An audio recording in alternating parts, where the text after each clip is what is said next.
Hello everyone, I'm here today with another process video and I am working on pictures from Amsterdam. And as you can see, I've got Van Gogh happening here. This is from the Van Gogh Museum and this one is a little different. I have a 6x12 on the right side and then what will be on the left is actually back to back. So this is a very large postcard that I bought in the gift shop there and I want that to be facing this page, so this will be on its own. And then on this side, I want this picture from out front of the museum, and I want that to be, it doesn't have to be centered somewhere on here though, but then that means I have to cover this with 6x8 paper of some type. So I don't have that picked out yet. I need 2 cards. Here, one probably just maybe with some wording on a background, and then one for journaling, so I can talk about how excited I was to go. This was one of my top things to see in Amsterdam, so I was super excited about it, and it lived up to the hype. So I have all that going. Then I think rather than putting this on top of something else in a 6x12 page protector, I think I'm just going to use an attachment to have it stay out of a protector and just flip on its own in the album. The only problem with this is both kinds of these I have 6 holes. My album has 4 rings and it's an album from Spain. They do not follow the same type of configuration as what we have here, and so what that means is that I can use one of these holes up top, then I'm gonna have to punch my own because these will not line up. So I'm kind of taking a chance here that this will work out. I've done it with other page protectors and it's been fine. I've just never tried it with one of these. I assume that my crocodile will cut through this. It has cut through every other type of material I have tried. So I'm hoping that it just goes without a hitch. So for this left side, because it's going to be opposite something else where it doesn't have to match, that gives me some freedom on what I choose for backing this postcard. And I have pulled out my bag here of just random papers that I had put together for this trip, thinking that maybe they would go with some of the photos I took, either because they feel like Europe, they look like Amsterdam, like this kind of does, you know, for whatever reason. I thought they might be good. I love this paper, by the way. So I'm gonna look through here, see if there's anything I can cut down to fit this postcard.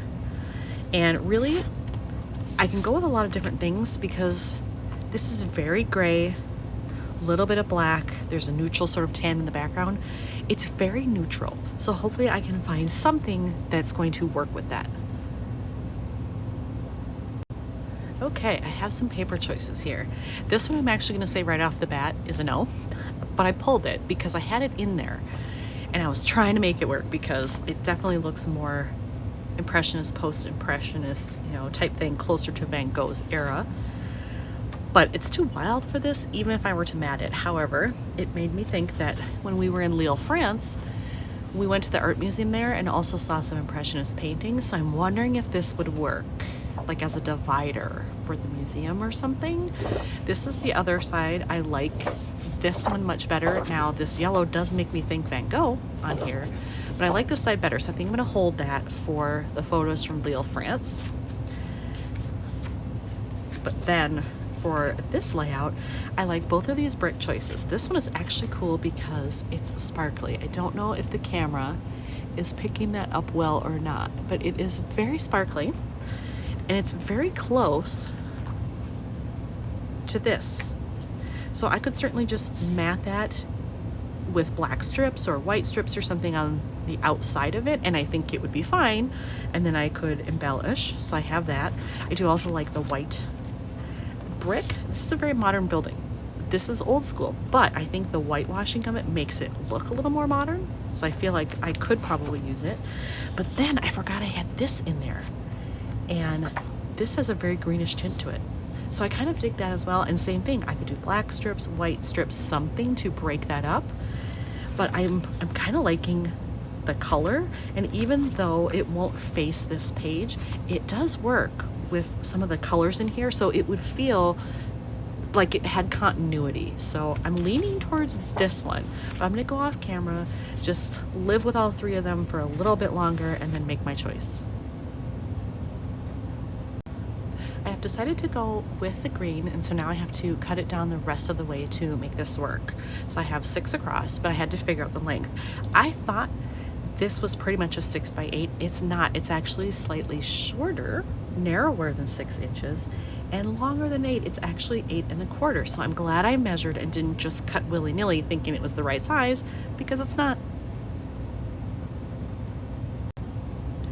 So I have this cut down now to the right size. I checked to make sure they match, but because it's going to sit in the album like this, I want to actually add this in now because I want it to go between the postcard and this paper that's on the other side, so that this part will be hidden. I did notice when I used one of these on a different layout for another album that when I used it on something where the paper was longer, you could totally see the adhesive. This one is from Felicity Jane. Usually I use the Citrus Twist ones. This is also thicker. So now that I've learned my lesson that the Felicity Jane ones, you can actually like see that adhesive and it's much more pronounced, I know that I want to tuck that in here so that nobody will see it. It'll just be this part that sticks out. So I need to do that. But before I do that even, I need to go over and make sure that I'm going to punch my holes in the right place so that this will actually line up and fit appropriately in the album. Okay, the scariest part is done. Everything is adhered back to back here. This is tucked on the inside. And then I had to go in it and make the extra hole right here. And I just tested it in the album to make sure it would work. I also held it up to here to make sure I had this aligned so you can see. I used these two. This was where the extra one needed to be, and so I made that myself.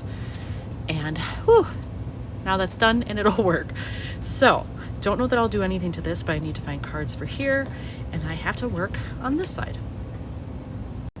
When I dumped out all of my ephemera pieces that I had already put together in my Amsterdam and Brussels bin, I had this in there. This is perfect because it was a museum visit. It's even the right colors. I had forgotten there was green on it. I knew there was blue, but I think that will work quite nicely up above there. And then here I can journal. I can find some other things. I have a stamp set, actually more than one now, that have museum related things mentioned. I may just stamp down here and maybe something up in the corner to bring in that black. So I'm not totally giving up on what's here, but I'm just thinking I know I have stamps, so I should probably use them. I have pulled out the stamp sets that I think have things on here that could certainly work, and I feel like I have another one that is specific to museum too, and I didn't even get there yet, but so far these are what I have. I like this one. Normally I'd go for maybe something like this, but since this building is so modern, that doesn't really fit here. But I do like being able to look at this and like, they're very European, and the fact that there's a windmill. When else am I going to use that if I don't use it for something Dutch? So I'm thinking I might just kind of do that somewhere in the bottom. And then on here I like this one that says National Treasure because it is the Netherlands and that's where Van Gogh was born. So I figured this museum, it is a national treasure for them, so I could use that. And then over here, I wasn't sure about this because I like this one.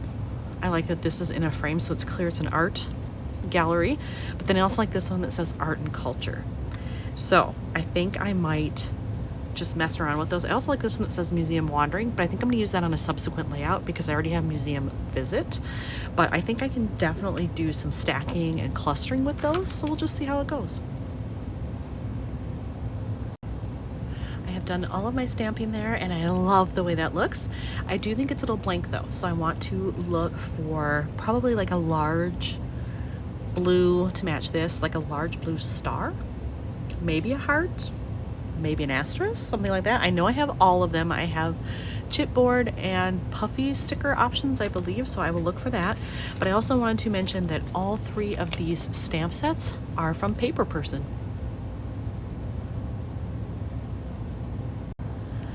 I found these in my stash. They are from Citrus Twist, and I think this one is the perfect color and size. This is same color but a little too small. It would get swallowed up in there, but I think that is a more appropriate size, so I'm going to try that one. I completed my stamping down here, but then you saw that one. But then up here I decided to add this little phrase. This is from an old Allie Edwards set that I have. I just felt like it was too blank there, but I didn't want to add anything bulky, so I just did some stamping, which is a great alternative. And my blue star looks great. I'm happy with that. And then I did find my other stamp set. I knew I had one that was museum based. This one is not from Paper Person. It's actually from Everyday Explorers Co. And I have no idea if this is still available, but when I saw it, I had to grab it immediately because I am a total museum person and I know it'll get used. I've decided to do some splattering on this because it still felt a little flat, so I want to do some white gloss spray to bring in a little bit of the white here and here, just around the edges. I will cover up the photo to make sure that nothing gets on there, but this is the spray that I'm going to use. And because this is taking longer than I thought just to do this portion, I'm actually not going to do the other side. I will do that in a different video because that deserves its own attention. So we'll just leave that be. It'll still be there and we'll work on this. Because this is a gloss, it doesn't have metallics in it or anything, you really don't need to shake this one up at all unless it's been sitting like for a long time. Otherwise you should be able to just take it out and use it. And I have covered up my photo here.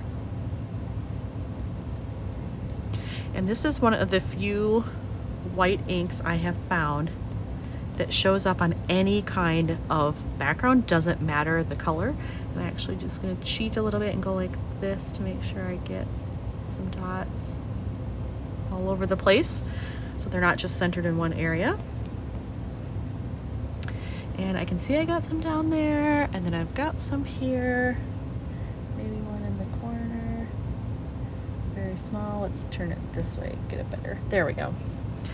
That might be all I need. I would rather have less than too much and then not be able to take it away. So let's pick this up.